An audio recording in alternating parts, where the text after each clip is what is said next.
बोलिए। Hello YouTube family, कैसे आप लोग हैं? आशा करती हूँ कि आप लोग अच्छे होंगे, स्वस्थ होंगे, मस्त होंगे, अपने अपने घर में अपने अपने परिवार साथ खुश होंगे। और देखिए, हम लोग दोनों लोग मिलकर पूर्वी छपरहिया गीत सुना रहे हैं। आप लोग सुनिएगा, ढेर सारा प्यार दुलार आशीर्वाद भरपूर दीजिएगा।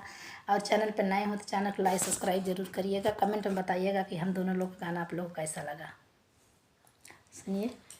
कि कावनो जतनवा मनवा लागे नाही भवनमा परदेसी भइला, कावनो जतनवा मनवा लागे ना भवनमा परदेसी भइला।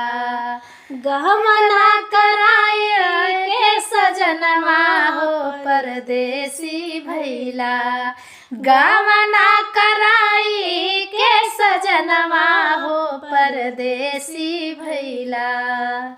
कावनो जतनवा मनवा कावनो जतनवा मनवा लागे ना भवनमा हे परदेसी भइला, गवना कराए के सजनवा हे परदेसी भइला, गवना कराए के सजनवा हे परदेसी भइला।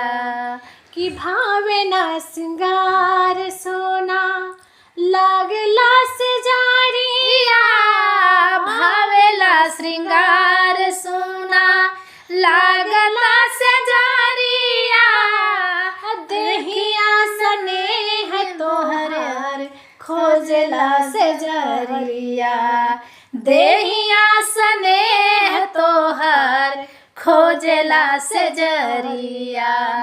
कि सुधियो न लेवेला तू, सुधियो न लेवेला तू, कौने करनवा हे परदेसी भइला, गवना कराके के सजनवा हे परदेसी भइला, गवना कराके के सजनवा हे परदेसी भइला।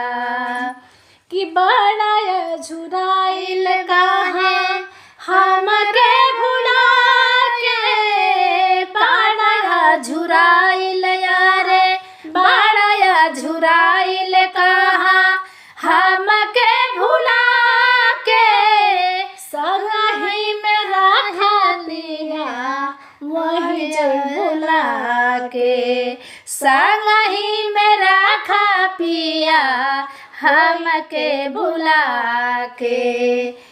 पूरे सैया कैला, पूरे सैया कैला, हमरो सपनवा हे परदेसी भइला, पूरा कैदा सैया हमरो सपनवा हे परदेसी भइला, गवना कराई के सजनवा हे परदेसी भइला, गवना कराई के सजनवा हे परदेसी भइला।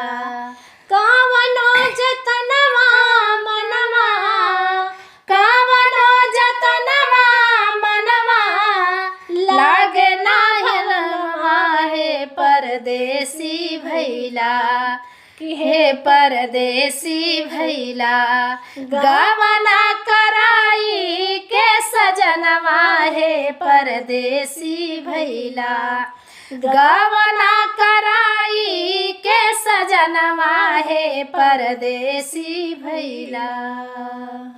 हम लोग गाना कैसा लगा आप लोग सुनिएगा, ढेर सारा प्यार दुलार आशीर्वाद भरपूर दीजिएगा। चैनल पर नए हो तो चैनल को लाइक सब्सक्राइब प्लीज़ जरूर कर ले जाया, भुलाया ना।